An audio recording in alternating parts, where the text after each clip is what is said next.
தினமும் நடக்கக்கூடிய முக்கிய நிகழ்வுகள் குறித்தான ஒரு காணொலியாக இது உங்களுக்கு வந்து சேரும் என்று நினைக்கின்றேன். இன்று 2026 பிப்ரவரி 1 அன்று பட்ஜெட் தாக்கல் செய்யப்பட இருக்கின்றது. நிர்மலா சீதாராமன் அவர்கள் பட்ஜெட்டை தாக்கல் செய்கிறார் என்பது குறிப்பிடத்தக்கது. 9வது முறையாக பட்ஜெட் தாக்கல் செய்யும் முதல் பெண் நிதியமைச்சர் என்ற சிறப்பை அவர் பெறுகிறார். மகாராஷ்டிரா அரசியல் அஜித் பவாரின் மறைவை தொடர்ந்து மகாராஷ்டிராவின் துணை முதலமைச்சராக சுனேத்ரா பவார் இன்று பதவியேற்றார். உச்சநீதிமன்ற உத்தரவு 6 முதல் 12ஆம் வகுப்பு வரை படிக்கும் அனைத்து மாணவிகளுக்கும் பள்ளிகளில் இலவச சானிட்டரி நாப்கின்கள் வழங்கப்பட வேண்டும் என உச்சநீதிமன்றம் உத்தரவிட்டுள்ளது. ரயில்வே அறிவிப்பு. பராமரிப்பு பணிகள் காரணமாக பிப்ரவரி 3 முதல் ஏப்ரல் 5 வரை உழவன், அனந்தபுரி உள்ளிட்ட ரயில்கள் சென்னை எழும்பூருக்கு பதில் தாம்பரத்திலிருந்து இயக்கப்படும் என்று செய்திகள் வெளியாகி இருக்கின்றன. சர்வதேச முக்கிய செய்திகள். அமெரிக்கா நிதி ஒதுக்கீடு ஒப்பந்தம் எட்டப்படாததால் அமெரிக்க அரசு பணிகள் பகுதியளவு முடங்கியுள்ளதாக செய்திகள் வெளியாகி இருக்கின்றன. காங்கோ விபத்து. காங்கோவில் உள்ள சுரங்கம் ஒன்றில் ஏற்பட்ட இடிபாடுகளில் சுக்கி சுமார் 200 பேர் உயிரிழந்துள்ளனர் என்ற முதல்கட்ட செய்தி கிடைத்திருக்கின்றது.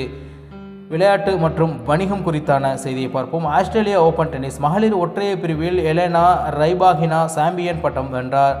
U-19 உலகக்கோப்பை கிரிக்கெட்டில் இந்தியா மற்றும் பாகிஸ்தான் அணிகள் நாளை மோத உள்ளன.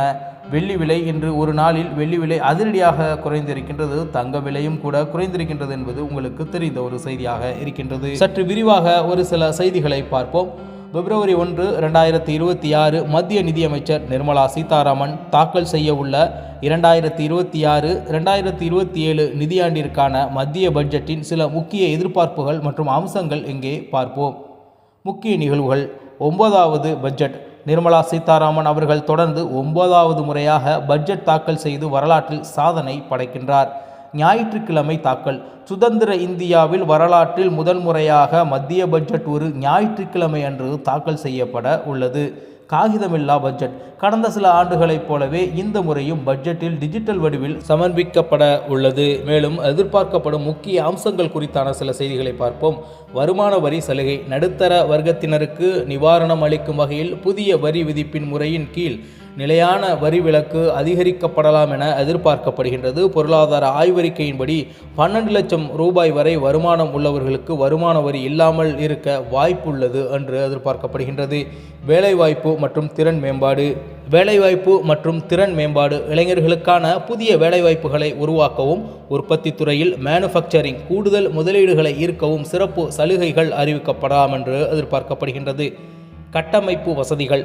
சாலைகள், ரயில்வே மற்றும் நகர்ப்புற மேம்பாட்டிற்கான மூலதன செலவு கேபெக்ஸ் தொடர்ந்து அதிகரிக்கப்பட வாய்ப்புள்ளது. தொழில்நுட்பம். AI செயற்கை நுண்ணறிவு, AI மற்றும் டிஜிட்டல் கட்டமைப்பை மேம்படுத்துவதற்கான முக்கிய அறிவிப்புகள் வெளியாகலாம் என்று எதிர்பார்க்கப்படுகின்றது.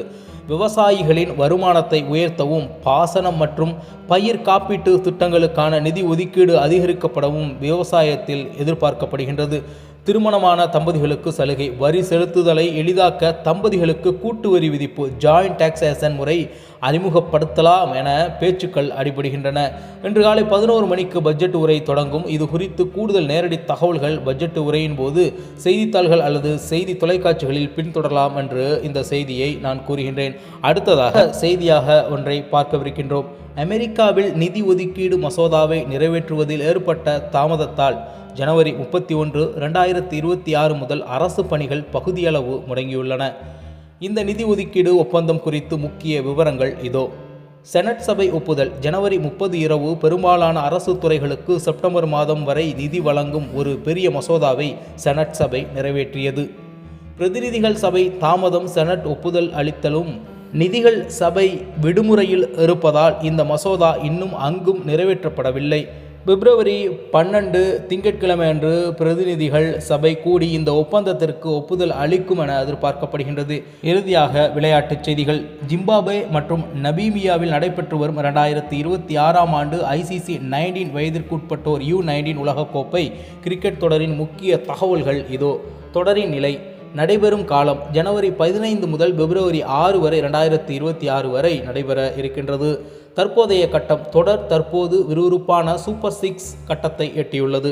அரையிறுதிக்கு தகுதி பெற்ற நாடுகள் எதுவென்றால் ஆஸ்திரேலியா, இங்கிலாந்து மற்றும் ஆப்கானிஸ்தான் ஆகிய அணிகள் ஏற்கனவே அரையிறுதிக்கு தகுதி பெற்றுவிட்டன.